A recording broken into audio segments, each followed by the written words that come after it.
Professor Jyotsna గారు, good morning madam. Good morning అండి. Thank you madam. మీరంటే ఇంత బిజీగా క్యాంపెయినింగ్ చేస్తా కూడా మాకు మధ్యలో టైం ఇచ్చినందుకు రియల్లీ అప్రిషియేటబుల్ మేడం. నాకు అంటే మీరు క్యాంపెయినింగ్ చేస్తా ఉన్నారు కదండి, అంటే ఎలా ఉంది మేడం? అంటే పొలిటికల్ మనకి వాతావరణం బాగా వేడెక్కింది, పొలిటికల్ హీట్ ఎలా ఉంది? పొలిటికల్ గా ఇట్ ఇస్ కంప్లీట్ గా మనం I think we can say bumper విక్టరీకి చాలా చాలా చాలా చేరువలో. ఐ థింక్ ఇంకొక 10 రోజుల చేరువలో మాత్రమే కూటమి ఉంది వాళ్ళ రోజున. అది చాలా ఆబ్వియస్ గా కనబడుతుంది. ఎందుకనంటే మీరు అన్నట్టుగా నేను క్యాంపెయినింగ్ లో అంటే అటు నెల్లూరు సైడ్ వెళ్ళాను, ఇటు ప్రకాశం జిల్లా వెళ్ళాను, గుంటూరు జిల్లా వెళ్ళాను. సో ఎక్కడికి వెళ్ళినా సరే ఒక ఒక డిసెంట్ ఉంది ప్రజల్లో. అంటే ప్రజల్లో చాలా తీవ్రమైనటువంటి వ్యతిరేకత ప్రభుత్వం మీద ఉంది. అంటే అదేదో ఒక్క అంశం మీద మాత్రమే లేదండి. అంటే అంటే జస్ట్ నాట్ లైక్ ఏంటంటే నేనేదో తెలుగుదేశం పార్టీ అధికార ప్రతినిధిగా ఈ మాట చెప్తున్నానని కాదు. నేను ఇన్ జనరల్ జనాల్లోకి వెళ్ళి మాట్లాడినప్పుడు there is decent in them. అంటే వాళ్ళలో ఒక డిసెంట్ ఉంది, వాళ్ళలో ఒక వ్యతిరేకత ఉంది. దేని మీద వ్యతిరేకత అని అని మనం కనుక కనుక్కుంటే అవి మల్టిపుల్ గా ఉన్నాయి, ఒక్క అంశం మీద అని కాదు. ఇప్పుడు యువతని మనం కనుక కదిలిస్తే విద్యా అవకాశాలు సరిగ్గా లేవంటున్నారు. అంటే చాలా మంది ఈ ఆస్పెక్ట్ ని మాట్లాడట్లేదు, కానీ పిల్లలు చాలా మంది how they are deprived of education, అంటే వాళ్ళని ఏ రకంగా విద్యకి దూరం చేస్తున్నారు అనేటువంటి ఆస్పెక్ట్ వాళ్ళే చెప్తున్నారు. అంటే ఇప్పుడు చాలా సందర్భాల్లో ఫీజు రీయింబర్స్మెంట్ తెలుగుదేశం పార్టీ హయాంలో ఎంత బ్రహ్మాండంగా అంటే ఆన్ టైం పర్ఫెక్ట్ గా ఇచ్చేసేవాళ్ళం అనమాట. కానీ ఈ ప్రభుత్వం వచ్చిన తర్వాత ఆ లబ్ధిదారుల సంఖ్య మొత్తం తీస్తారు. ఫీజు రీయింబర్స్మెంట్ అనేటువంటిది నిజంగా కూడా అసలు గాల్లో దీపం పెట్టినట్టు చేశారనమాట. సో చాలా మంది పిల్లలు ఫీజు రీయింబర్స్మెంట్ లేక మధ్యలో చదువు ఆపేసినటువంటి పిల్లలు కూడా ఉన్నారు.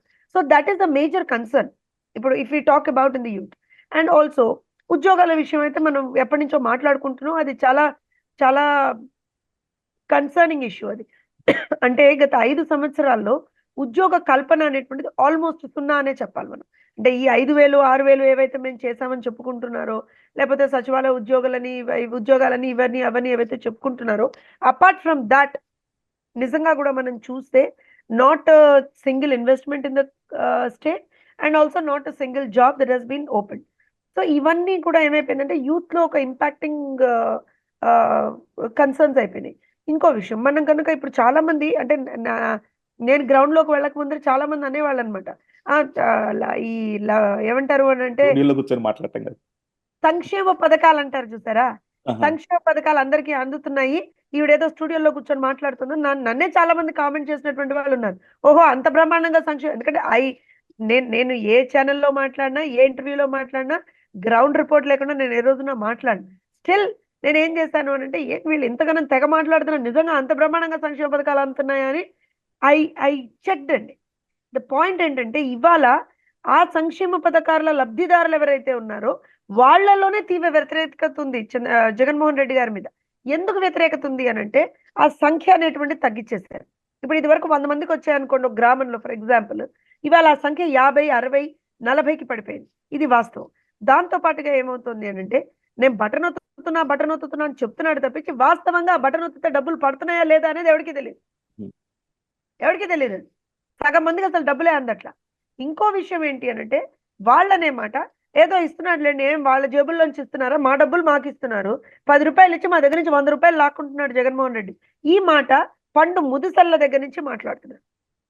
సో ఏదైతే వాళ్ళు మాకు చాలా బ్రహ్మాండమైనటువంటి బ్యాంక్ అది, ఓట్ బ్యాంక్ అది అని అనుకుంటున్నారు చూసారా, సంక్షేమ పథకాల లబ్ధిదారులు అని అనుకుంటున్నారో, they are not even thinking of Jaganmohan Reddy. అసలు వాళ్ళు ఆలోచన చేయట్లేదు జగన్మోహన్ రెడ్డికి. ఇంకో విషయం ఏంటంటే సంక్షేమం అనేటువంటిది ఇవాళ జగన్మోహన్ రెడ్డి ఏం కొత్తగా చేయలేదండి. ఎగ్జాక్ట్లీ. He's claiming.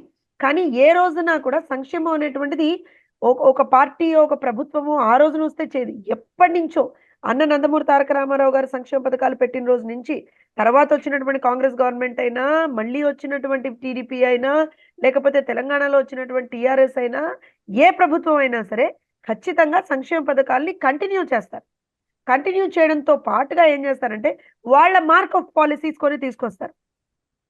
అంటే ఉన్న వాటికి అదనంగా కొన్ని తీసుకొస్తారనమాట. అది ప్రభుత్వాలు చేసేటువంటి ఒక గవర్నెన్స్ లో అదొక భాగం. ఈ మహానుభావుడు వచ్చిన తర్వాత సంక్షేమ పథకాల్ని తీస్తాడు. అసలు ఎప్పుడు ఏ ప్రభుత్వంలో అది చూడలేదట ఎవరు. ప్రభుత్వాలు మారినట్టల్లా సంక్షేమ పథకాలను కట్ చేయడం ఏంటండి, ఇది ఎక్కడ దుర్మార్గం అండి. అని వాళ్ళు అడుగుతున్నారు. 120 సంక్షేమ పథకాలు తీస్తాడండి, ఒకటి కాదు రెండు కాదు. బీసీ ఎస్సీ ఎస్టీ మైనారిటీలకు సంబంధించినటువంటివి ఆల్మోస్ట్ 120 సంక్షేమ పథకాలు తీస్తాడు. సో ఇవన్నీ కూడా ప్రజల మైండ్స్ లో చాలా గట్టిగా రిజిస్టర్ అయి ఉన్నాయి. దాంతో పాటుగా ఇంట్లో ఉంటే కరెంటు బిల్లు మోగిపోతుంది, రోడ్డు మీదకి వస్తే ఆ రోడ్లు చూస్తే వీపులు అసలు నిజంగా నడువులేమి మిగిలెట్టుగా లేవు. అలాంటి పరిస్థితుల్లో ఏదన్నా మనం ఎక్కడన్నా ఒక పని చేసుకుందాం అంటే పని అనేటువంటిది లేదు. ఇప్పుడు భవన నిర్మాణ కార్మికులకి పని లేదు. అంటే in general there is no activity that is going on in the state అనమాట. గత 5 సంవత్సరాలుగా ఇప్పుడు కన్స్ట్రక్షన్స్ ఉన్నాయి, డెవలప్మెంట్ ఉన్నాయి అంటే భవన నిర్మాణ కార్మికులకు పని ఉంటుంది. అలా అలా ప్రతి రంగానికి ఒక కొత్త కంపెనీ వస్తే అక్కడ కొంత జాబ్స్ అనేటువంటివి వస్తాయి. అలాంటివి అసలు ఏవీ లేవే ఇవాళ రోజున. సో కంప్లీట్ గా ఒక నిస్తేజంలోకి రాష్ట్రం వెళ్ళిపోయింది అనేటువంటి భావన అయితే చాలా గట్టిగా ఉందండి జనాలు. So they are just waiting for May 13th. అవును. నాకు ఈ ఒక్క పాయింట్ మాత్రం నిజంగా చాలా క్లారిటీ అండి. ఎందుకంటే సంక్షేమ పథకాలు అన్నది ఏ గవర్నమెంట్ వచ్చినా ఇస్తుంది. అది ఈ ఒక్క గవర్నమెంట్ ఇవ్వటమే కాదు. దాన్ని సంహౌ అంటే తెలుగుదేశం కానీ కూటమి కానీ కౌంటర్ చేయడంలో మాత్రం కొద్దిగా విఫలమైనయేమో. ఈ రోజు మీరు చెప్తున్నంత గట్టిగా ఈ పార్టీలు అంతకుముందు చెప్పలేకపోయాయి. అంటే అంటే ఇక్కడ ఒక విషయం చెప్తానండి. సంక్షేమం అనేటువంటిది తెలుగుదేశం పార్టీ చేసినంత మాత్రాన మా పార్టీ సంక్షేమ నిధుల్లోంచి ఏమైనా ఇస్తున్నావా, లేకపోతే మా పార్టీ ఖజానాలోంచి ఏమైనా ఇస్తున్నావా, లేకపోతే మా జేబుల్లోంచి ఏమైనా ఇస్తున్నావా? కాదు కదా. మేమేం దాన్ని క్లెయిమ్ చేసుకోవడానికి ఏముంటుందండి అందులో? I'm speaking very openly on this. అది ఎవరి జేబుల్లో డబ్బు కాదు కదా, ప్రజల డబ్బు. అది ప్రజల డబ్బు నువ్వు మళ్ళీ రూటింగ్ చేసి ప్రజలకు ఇస్తున్నావు. అది నీ బాధ్యత ప్రభుత్వంగా. వాళ్ళకి ఏమైనా మెహర్బానీ చేస్తున్నావా? అది నీ బాధ్యత. ప్రతి ప్రభుత్వం చేస్తుంది అది. మేము అందుకనే ఏ రోజునా కూడా దాన్ని ఒక ట్రంప్ కార్డ్ లాగా ఎందుకు వాడతారండి? మా ప్రభుత్వం అయినా, కాంగ్రెస్ ప్రభుత్వం అయినా, ఇంకే ప్రభుత్వం అయినా, why will they use it as a trump card? మేము చెప్తాం, ఏం చెప్తాం?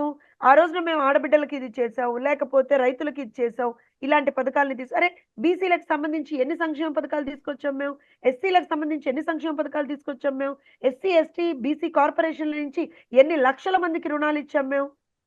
But this is our basic duty కదా.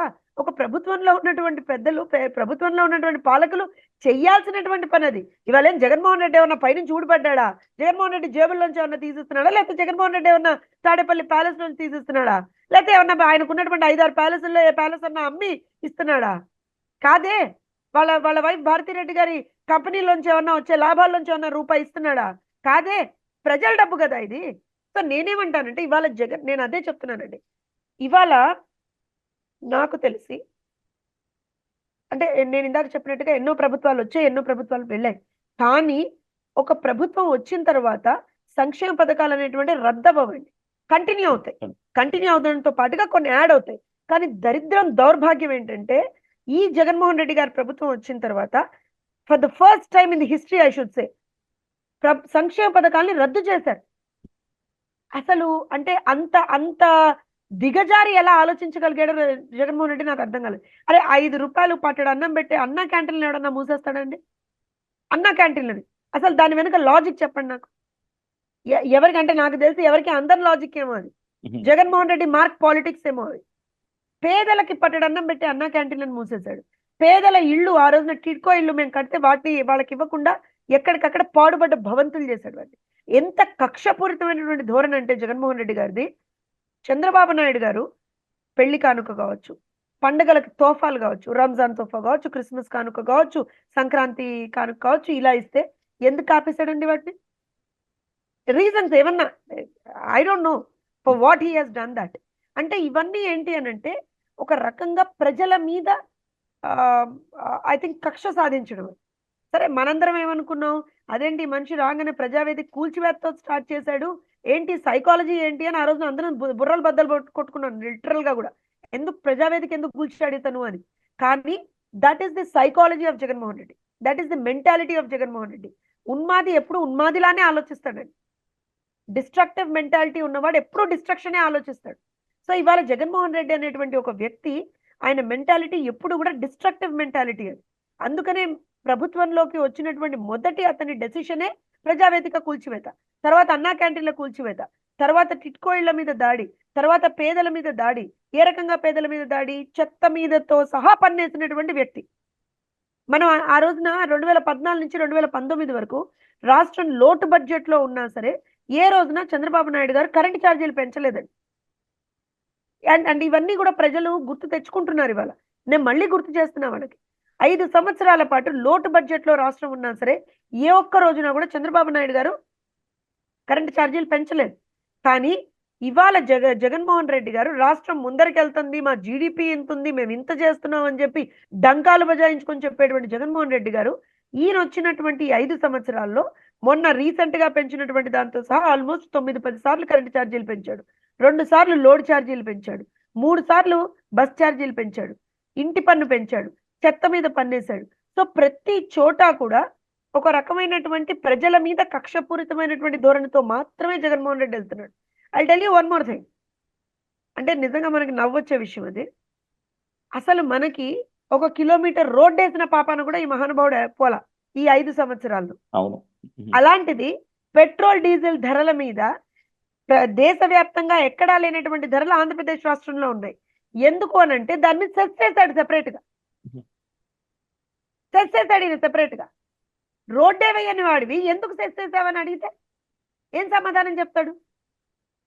సో ఇలా ఎవ్రీథింగ్ అంటే ఒక రకమైనటువంటి డిస్ట్రక్టివ్ ఎరీనాలోకి వెళ్ళిపోయింది తప్పించి ఎక్కడా కూడా కన్స్ట్రక్టివ్ గా జరగలేదు ఈ 5 సంవత్సరాల్లో. యాహ్! సో ప్రజలకు ఆ క్లారిటీలో ఉన్నారండి ప్రజలు.